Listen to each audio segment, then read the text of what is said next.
Welcome to Ask Alexis, the space where we dive deep into all things real estate, business, life, and fitness. And I can't wait to bring you even more value. Now, let's get started. Tell me a little bit about who you are. How did you come to the U.S. and all your different career switches and what got you to barbering?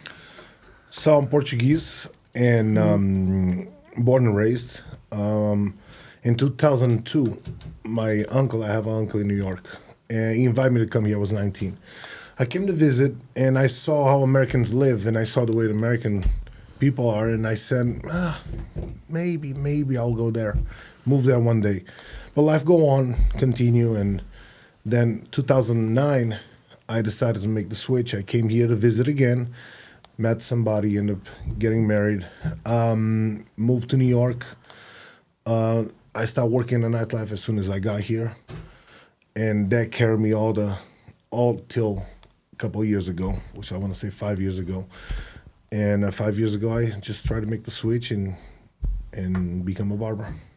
Really? So what took you from more of a stable kind of income, like a nightlife scenario, into barbering, right? Because that's pretty much gaining your own clientele, whereas a nightlife, that clientele is pretty much established from the business. When I was young, I used to be a hair model. Okay. And I hair modeled in Italy, France, and Portugal. I won a couple awards as a model. I wasn't cutting the hair. At that time, I really liked the craft, but it was some myths about the craft. And in Portugal, it's not like here. Here, you're free. You work the hours you want. You manage your book. In Portugal, you work for somebody. And I remember talking. I started cutting. I cut all my friends. My first haircut was like 1996, 1995. And I cut all my friends. And I remember clearly the guy that was working on my hair, he said, you can never be a barber because you got to start really, really early. So therefore, at the time, I said, I just it was a dormant dream in my head. So I had other aspirations in life too. So I end up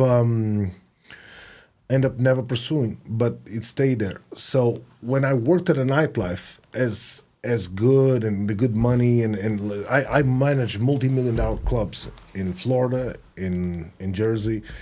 And here I was a VIP host. I managed only one club.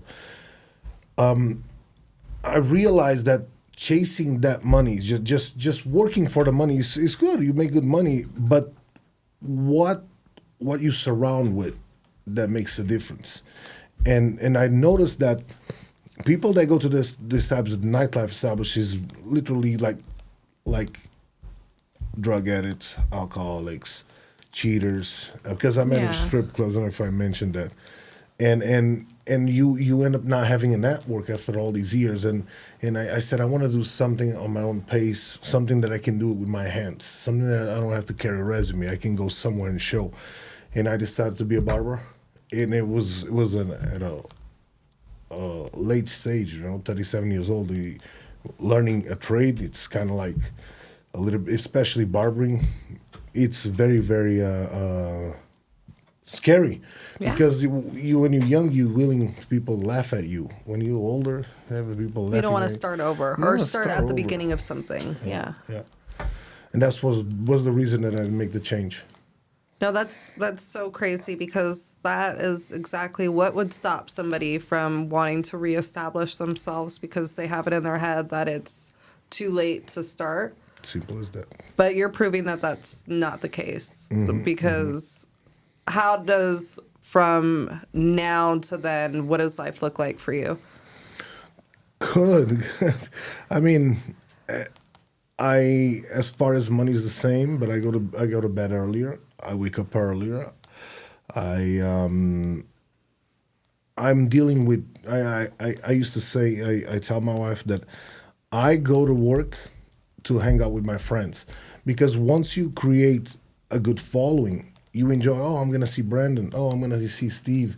You actually enjoy that time because you see him every 2 weeks. Some people every month. There's always something to talk about. It's the type of jobs that you don't look at the clock, and you're not a W-2 person no more. You are managing everything around you to build up your following and build up your your income. Yeah, and your clientele base, everything. I mean, from your books to how you should structure your day. Does it make sense to run your business from this hour to this hour? How are you going to get things done in between? It's a lot different. It's not. You are pretty much the corporation of you. So how has that been from being a W-2 to now running the business of Gio? Well, when you W-2, there's an advantage. You got clock in, clock out. You know, you really don't get involved, and you just there. You get paid hourly. And this, you are at the mercy of the customers. You know, and sometimes it's hard to manage. Sometimes it's hard. Like sometimes you start at 7 o'clock in the morning and you go to 6 o'clock in the afternoon because people depending on you. This is it's a very interesting trait, which is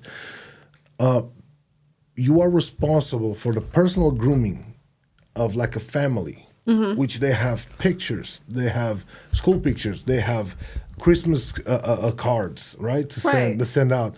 They have weddings to go, funerals. So you are responsible for the outcome, for the outcome, and for that people to rely on you. So that's why I don't work 8 hours. I'm available 12, but I do 8 hours sometimes. Sometimes I do 7, but I'm available through 12, which is 6 to 6, because I get contacted as a case of emergency. And if you think in a great scheme of things, these days, barbering, it's a big part of the budget, of a family of 3 kids, for example. It's a big part of the budget. And we got to act accordingly. You can't just I can't go today. Oh, I don't feel like cutting so today. I'm going to sleep 2 more hours. You can't, because you lose the customer. The person is depending on you. There's a lot of strategies to get customers. There's a lot of strategies to keep going. Barbering, you can get customers every month. You can go up 10% because you get the walk-ins and you can transform them and as your customers. So it comes to a part that it's just too much to manage. So it's been challenging, but blessing too at the same way. And you're learning every day, and that's the beauty of it. Is yes, you could have read 1 million books and listened to 1 million things on how to structure your business, but ultimately those things are beneficial. But what's the beauty in it is learning and the process of doing it, because it's no different than what I'm doing right now. Like every day that I do something, I come across a new problem, a new way to solve it, or a new way to find a solution. And there is no, I guess, one-stop shop all, but there is just continuously, as long as you're willing to look at the situation at hand and seeing what works and dropping what doesn't and not getting discouraged, then it is a beautiful thing, because the freedom that this has compared to working a W-2 job is second to none. And that's not to say that those jobs aren't good and they're not sustainable and they're not needed, because they're absolutely needed. But they're for people that want to be there and are going to be the best worker that they can for that corporation. And that means that they have to be in a corporation that they believe in, that they stand for, and that they believe in their ethics, their guidelines, who they are as a company. And it changes the atmosphere and the want to go to that provider and things like that. But you get to do that for yourself. You get to pretty much be the CEO and the face and the vibe and the energy. And like you said, people are very heavenly dependent on you and the service that you provide and how you come in on a day-to-day basis, because I'm sure as soon as you go into that parking lot, you have to change your attitude, even though life is happening in the back corner, but you don't want to put that on your clients, or you don't know how a client's going to come in one of these days, and they're mental, and are they quiet? Yeah. Do they? And I'm sure that's a lot too, because you're not prepared for who you have to sit with for an hour, 30 minutes, 2 hours, however that long it takes. But it's insane. I want to talk about what made you start giving back so early on in your career too? Because you are still early on in this new endeavor. So what happened was this. I a friend of mine from Portugal sent me a picture of a haircut, and at the time I was like, I was not working and I didn't know what my life was going, and I said, "What's that?" He said, "I did this haircut." And I tell him, "You know how to cut hair?" He said, "I think I'm gonna go be a barber." And I told him, I said, "How are you gonna do that?" I said, "Just practice." And I'm like, "But with who?" I said, "With my friends here." And I'm like, "You really did that?" He said, "Yeah, you can learn." And I'm like, I said, "You know what? Maybe I can learn." So I check. You check always. We shouldn't tell our plans, but you have 3-4 people that you tell them to get feedback. So I told the first person. She said, "Yeah, it's okay. I think it's a good idea." Which was my wife. I told my brother, and my brother said this: "I never saw a barber broke." And I'd be like, "Okay, you never saw a barber broke. That's good." He said, "Do it." My mom said, "Oh, I like it." And my sister said, "Yeah, amazing." So that's the 4 people. So, oh my goodness, so supportive. Yeah, I love that. Yeah, they were like super good. And then I applied. I went to the school, and they asked me for a GED diploma, and I said, "Okay." See, I don't have GED, so I can't do it. And then I said, "You know what? Let me do it." I did the GED. I got called. I went there, paid a fee, got called to school. When I got to school, I saw that the kids were super, super young. And then I realized that I did not know the name of the haircuts in English. So I was like, this is going to be harder than it is, than I think it is. So I was sitting down, and a customer came and asked a kid there for a haircut. And he said, "I want mid fade." And the kid asked, you want mid high?" He said, "I want mid high." He said, "You want shadow, zero?" He said, "I want shadow." So on the top, I want 1 inch at the top. No, actually, he was African American. He said, "I want a 2 with the grain." And I said, "What the hell did he just told him?" So I had this. I didn't lock myself in the bathroom, but I said to myself, I got home, I said, "Do I want to be a barber?" I said, "Yes, absolutely." So I had to find a way of becoming a barber. Yeah, to overcome those challenges. Yeah. So one way was, I knew there was the problem of homelessness in this town, and I grabbed Little Caesar pizzas, and I went, and I was able to score a couple haircuts. Because once you go on the North Main Street with anything, you just put it out, they're gonna come to you. So I told, "Yo, can I cut your hair? Can I cut your hair? Can I cut your hair?" I did cut the hair there, and I started making more often. But I was making a mess in the street, and then the lady from the Palm said, "Oh, you guys got to clean these up." And then I got invited by other lady that saw me there. She said, "Look, we have an event on Saturday. You want to come here on Saturday? You can cut as many people as you want." And then I got involved. What I do, it's good. I helped them. The event grew to other proportions, but they gave me the opportunity of practice like no other, And with that, there's a shower truck that goes around town in California, Los Angeles, and Las Vegas. I contact them, and I follow that shower truck for the whole month. So they'll be here on Monday, I'll be there. They'll be here on Tuesday, I'll be there. And with that, I start giving back. And honestly, I'm just grateful that they gave me the opportunity to help them, and I helped them, they helped me. Giving is so powerful, they become selfish because you get so much with it.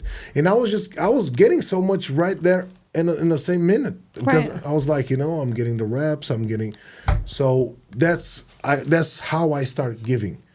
I always helped homeless, always give money, always asked about the situation, even in Jersey.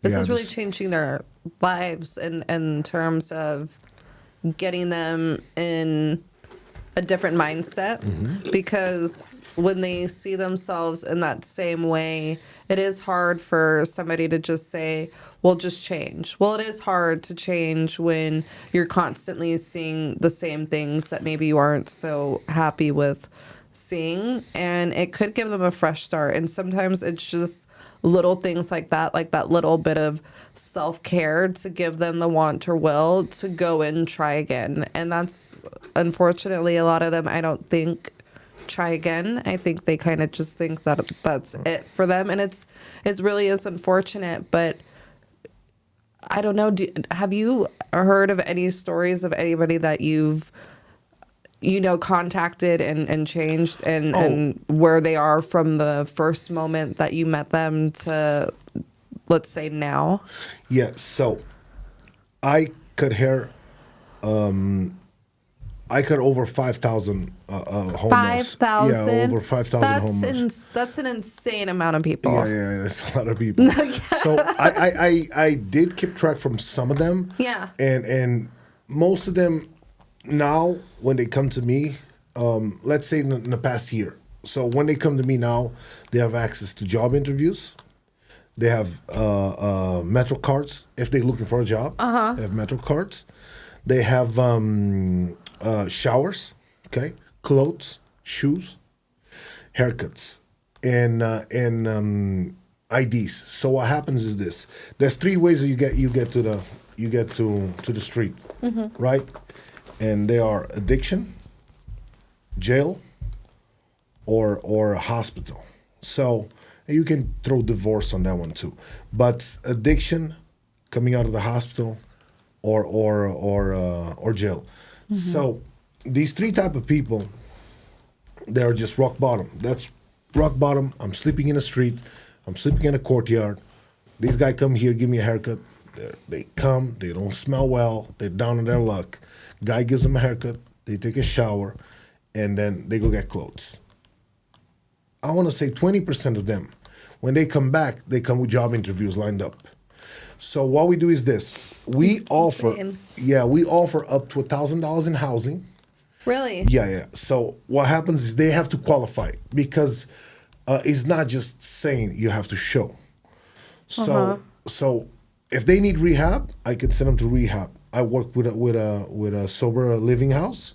I send them there, but I can't pitch that to them. They have to show me. Yeah, and so the process of a drug addict will be this: get the haircut, get a shower, get the clothes, drive them to sober living, pick them up 30 days later, no contact with the world, pick them up 30 days later, housing, boom.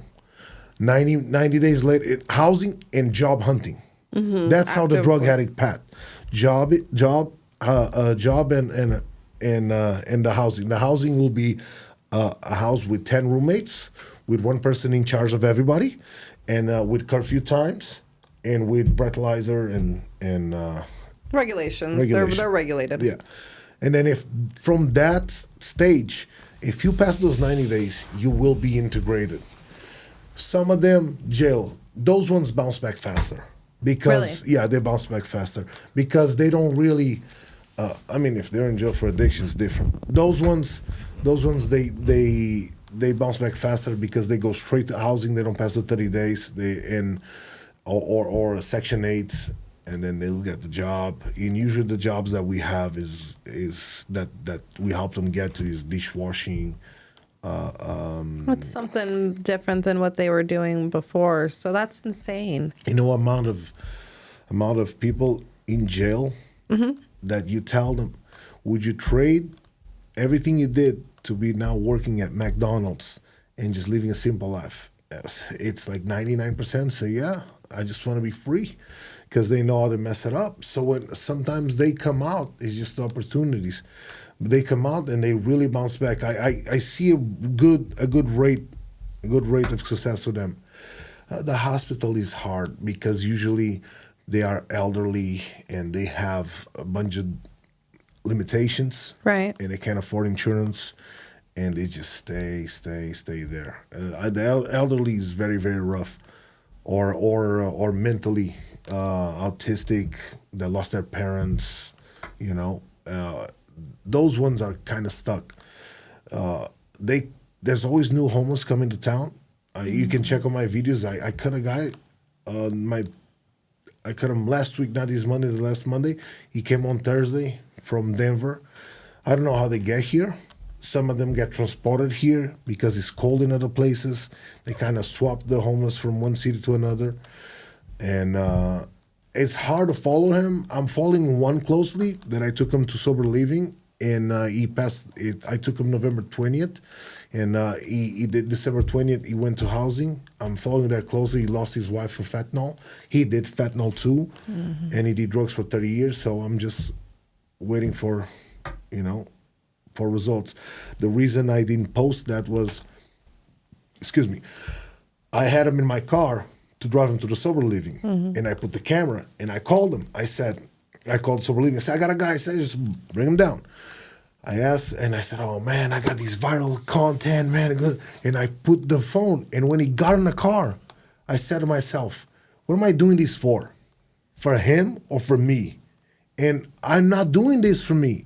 And it's hard to make entertaining because that's why there's so many shallow and just people just pumping the internet with stage stuff, and that irritates me because they're not there to help. They're there to pump their and the first thing, I get 5, 6, 7 haircuts on video, and then I do another 10, 13 off video because I want to go through all of them for them to have a chance. When they get their haircut, they look themselves in the mirror and they feel better. They really do. They really do feel better. And it's something that I can do it with my hands. I don't have to donate. I can go there, donate my time, and I go on my days off, and I do, and I do that every Monday. Every Monday I do that, and people, I invite people to come with me. 14-year-olds, being with their parents, bring them. They want to practice, and we start doing that on the Saturdays, on the third Saturday of the month, and it's been great, just helping the community, and deal with our. We take a lot of things for granted. Yeah, we do. I know I do, and I'm definitely trying to negate that and just really be grateful for everything that life has to offer, because it is so beautiful. We have so many beautiful blessings, and every day there's so many things to be grateful for, even if it feels like your day is just crashing down. Yeah. How can people help you on your journey and what you're trying to create? If you guys want to help me, just the only thing that I really need is just clothes, and or you guys can go to Care Complex and support the cause, because I cut hair under the Care Complex. We have all sorts of programs there. We give clothes, we give food, we give haircuts, we give showers. They have we did a peanut butter jelly. I guess they gave away 7,000 sandwiches. That's crazy. And so with the website's carecomplex.com. So you can go to the website and donate to them, But me personally, I don't need nothing. I'm pretty blessed by being able to keep practicing, keep getting better, having that cushion that don't take nothing for granted. Because if you go home today, if you have a roof in your head today, food in your fridge, you are 75% richer. You are richer than 75% of the population. If you are able to travel and to spend money on little Amazon, this and that, you are within the 18%. If what I'm telling you was written if all was written and you could read, you would be more blessed than 3 million people that can read, write, or absorb information. So therefore, why would we wake up and complain? Waking up is a blessing. Of course, you can be like, you can cherish everything but you should be able to understand that we live in a great country, and we have jobs, and we have food, and we have money to go out, and there's people out there, like in my channel. as this guy that is paralyzed from his right side, and the TV fall on his head when he was 6 months years old. What chance did he had? He had no chance. You know, and I always compare that. I see people exercising in wheelchairs, and I always think about that, like try to put myself in that state of gratefulness, you know? And you can see in my channel, doesn't matter what mood they are, when they getting a haircut, they're feeling great, and they're grateful, and eliminates every other emotion, anxiety, doubt. During those 10 minutes to 20 minutes they with me, they say 2-3 times thank you. They go like, thank you so much. They tell their story. They able to put a voice on the faces when they're begging for money, because, you know, we're quick to judge. You look at the person, why is it out here? And people all say, oh, drugs. It's not true. And when they say drugs, why did he start doing drugs? Anybody asked? Maybe a doctor prescribed him when he had a severed neck from a car accident. They set him up. So we very grateful, we very blessed by being able to exercise, pay rent, go home to a nice house, have family around. Not everybody has that chance, you know? No, I'm trying so hard to keep it together. But it's true. Everything that you're saying is exactly spot on. You know, we take the little inconveniences that life throws at us, and we can pretty much just throw away the entire day because this happened and just screw it. Like, I'm going to not have a good day, or I'm not going to be good to people, or I'm going to take my anger out on this person that has absolutely nothing to even do with the situation and completely inflict how they're about to go with their day. You know, so it is. I saw this movie, and I never really watch movies because they are really time-consuming things, but I saw the Road Rage one on Netflix, and I was like, oh my goodness, that's insane, because you never know what somebody's going through and how unhinged or the case of their being or mental breaking or what they're capable of. It's insane, but we can really all start at any point. Anytime that we want to stop doing something, we can stop. I think that's what's so beautiful about us, that we really are what stops us from doing most things or starts us in doing things that we have no business doing. And then we just find comfort in continuing those things, and then just saying that these are the cards that life dealt to us, and this is a situation at hand, and they aren't in control, because they are. As soon as you give up control to your life and your own thoughts, then you fall victim to yourself, and life is just going to kick your ass every day in, day out. So what you're doing is amazing. Where do you see yourself taking this? I really want to have a barbershop there. It's getting established right now. I want to have a barbershop to do more extreme makeovers, because I'm limited. I'm outside. Yeah, to what you can. Yeah, I do have a barber chair. I do have the equipment, but we want to take this to a level that's we are servicing 30% of our homeless are working homeless. So we want to be able to have more people doing this more days out of the week, because, you know, 20 people that I can do a week for servicing 900, it's, you know, and it's that we want to take it to that point. We want to take it to have like a nice barbershop. It's in construction right now.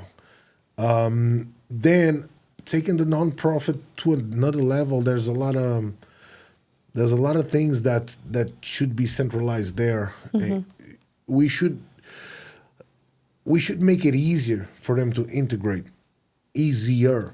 I mean, we should have everything in one place, not make them go here, make them go there, make them go. So one-stop shop. Like, this is exactly where they go. They go because to get their life together, have an interview, whatever that looks like, or fill out the interview process, and be able to, as soon as they walk in through that door, they're going to walk out and their life could possibly That's change. Yeah.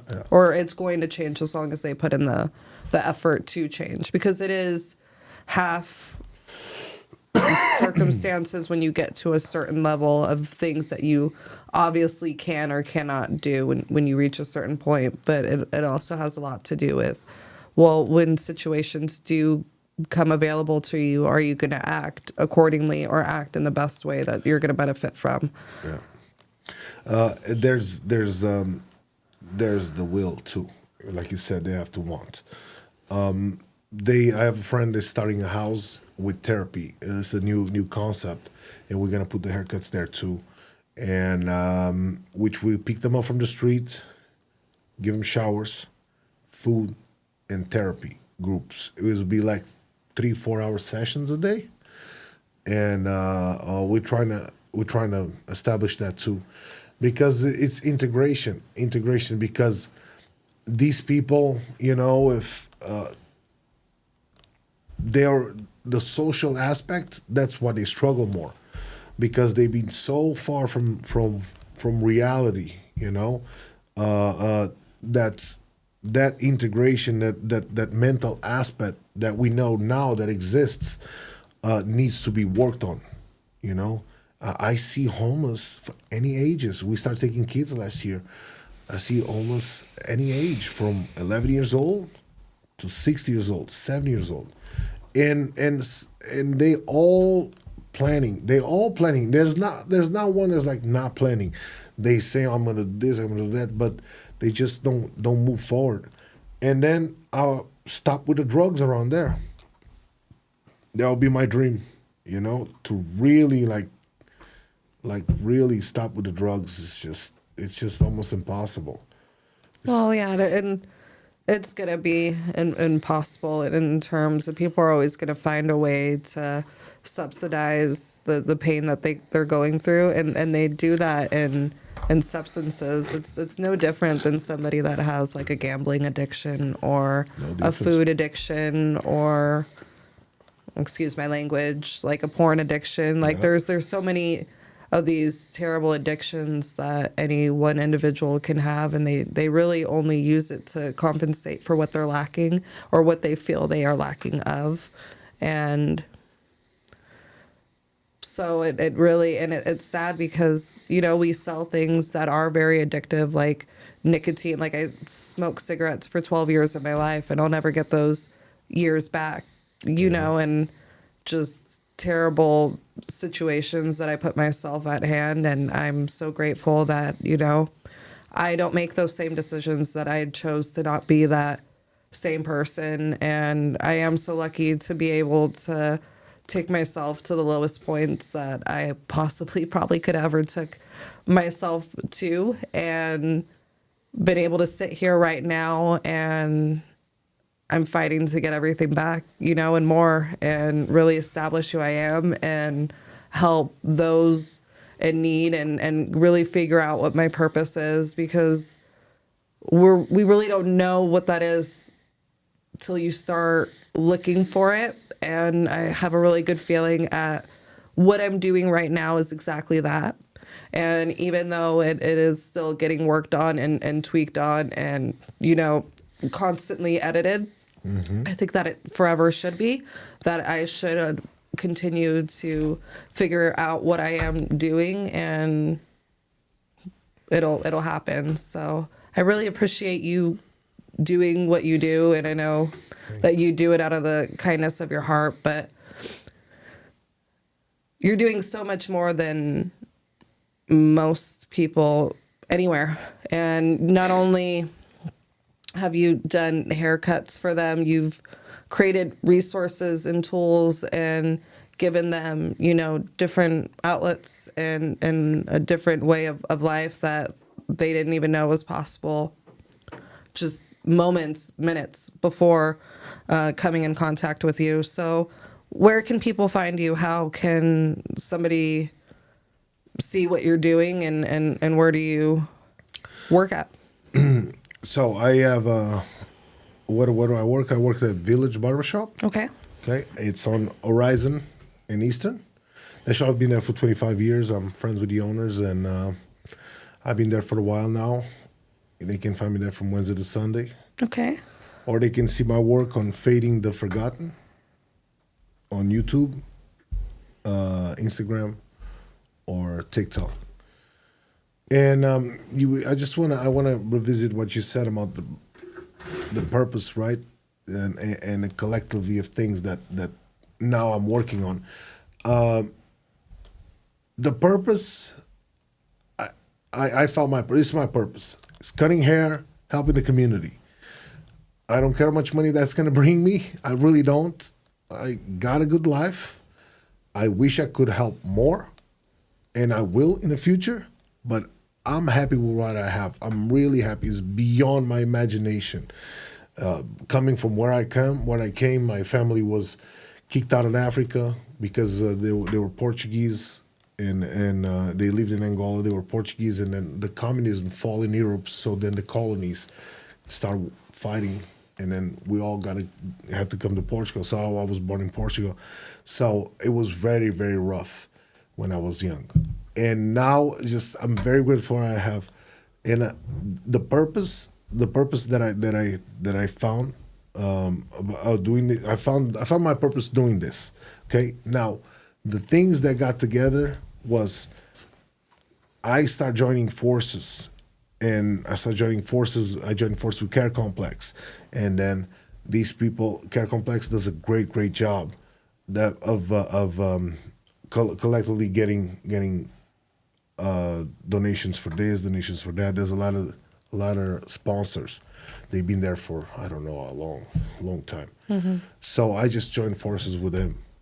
And you can never connect the dots looking forward.